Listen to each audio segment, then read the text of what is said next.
जय हिंद मेरे प्यारे दोस्तों, कैसे हैं? आई होप आप सब लोग बहुत अच्छे होंगे। तो ग्रुप डी का इंतजार मेरे प्यारे दोस्तों बहुत दिनों से सभी लोग कर रहे थे। तो चलिए, ग्रुप डी का वैकेंसी आ गया है। अब 32,458 पोस्ट ही मात्र आए हैं, क्योंकि बहुत कम पोस्ट है। सभी लोगों का इंतजार था कि समथिंग 60 से 70 हजार पोस्ट आएंगे ग्रुप डी का। चलिए, तो सबसे पहली बात ये कि पोस्ट इस बार ग्रुप डी का जो भी आए हैं 32,458, तो टफ तो होने वाला है, क्योंकि लड़ाई तो काफी टक्कर की होगी।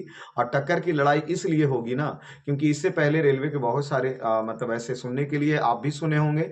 ऐसा आ रहा था कि अबर अबरी बार जो ग्रुप डी का आएगा उसमें सब आईटीआई वाले लोगों के लिए ही रहेगा, अर्थात जो आईटीआई नहीं किए हैं वो फार्म नहीं भरेंगे। तो ऐसा कुछ नहीं हुआ है। छात्रों के साथ एक बहुत बड़ी धोखा हुई। सबसे पहली धोखा तो पोस्ट कम है। दूसरी चीज कि ऐसा कहा जा रहा था कि आईटीआई वाले ही सिर्फ ग्रुप डी के फार्म भर पाएंगे, लेकिन ऐसा कुछ नहीं है। क्लास 10th भी जो किए हैं वो फार्म अप्लाई कर सकते हैं। 18 से 33 वर्ष के बीच में जिनकी आयु है, क्लास 10th पास होना चाहिए। आई दो ऑप्शन दिए हैं वहां, या तो क्लास 10th या आईटीआई। तो अगर आप क्लास 10th किए हुए हैं फिर भी सभी पोस्ट पे आप फार्म भर सकते हैं। आईटीआई अगर कोई किया तो वो भी सभी पोस्ट पे फार्म भर सकते हैं, अर्थात मतलब कोई फायदा नहीं। आईटीआई वाले के जो स्पेशल एक उम्मीद लगा करके बैठे थे कि चलिए हम आईटीआई करके रखें तो ग्रुप डी में तो अगर हमारा ही एंट्री कंफर्म है, लेकिन ऐसा कुछ नहीं हुआ। आईटीआई वाले भी फार्म भरेंगे और ग्रुप डी वाले भी फार्म, सॉरी, क्लास 10th वाले भी फार्म भरेंगे। और ये इसीलिए तो टक्कर की लड़ाई हो जाएगी, क्योंकि पोस्ट भी कम है। 32,458 ही पोस्ट है।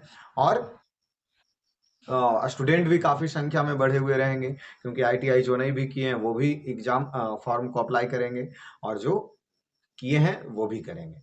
और इनका फार्म अर्थात कल से अप्लाई होना क्या हो जाएगा, शुरू हो जाएगा। तो आप सब लोग अब जल्द से जल्द सभी लोग अप्लाई कर लेंगे, अपना अपना फार्म भर लेंगे। और सिलेबस में भी कोई परिवर्तन नहीं किया गया। जोन बाई आप नोटिफिकेशन देख लीजिएगा, जा करके नोटिफिकेशन देख लीजिए। अच्छे से सिलेक्शन पहले कर लीजिए कि कौन से जोन में हमें फार्म भरना है। ठीक है, तो वहां ही आप आराम से 1 महीने का समय दिया गया है, अर्थात 22/2 तक के फॉर्म भरे जाएंगे। तो इत्मीनान से 1 महीने का समय है। 2 4 8 दिन बैठ के सोच लीजिए कि कौन से पोस्ट पे अप्लाई करना है, उसके बाद इत्मीनान से जा करके फॉर्म भर दीजिए और तैयारी करने के लिए लग जाइए। और सबसे पहले टारगेट देना है प्रीवियस ईयर का क्वेश्चन। तो प्रीवियस ईयर के क्वेश्चन अगर जिनका कंप्लीट है, समझ लीजिए झंडा गाड़ेंगे। क्यों? क्योंकि प्रीवियस ईयर के कंप्लीट का मतलब लगभग लगभग सभी प्रश्न उनके कंप्लीट होंगे। और सिलेबस में भी कोई परिवर्तन नहीं हुआ है। 30 रीजनिंग के हैं, 25 मैथ, तो 55 हो गए, और 20 करंट अफेयर और 25 साइंस के प्रश्न। इस हिसाब से प्रश्न 100 मार्क्स के रहेंगे। टोटल समय 90 मिनट अर्थात 1.5 घंटा समय दिया जाएगा। और 1/3 निगेटिव है। तो अब पहले आप क्या कीजिए कि प्रीवियस ईयर को रिपीट कर लीजिए। उसके बाद सेट तो लगातार आप शुरू ही कर दीजिए, क्योंकि जब तक आप सेट नहीं मारिएगा तब तक कुछ होने वाला नहीं है। तो सेट शुरू कर दीजिए। प्रीवियस ईयर के प्रश्न भी देख लीजिए। तो जल्द ही हम भी इधर प्रीवियस ईयर के प्रश्न शुरुआत करने वाले हैं फिर से।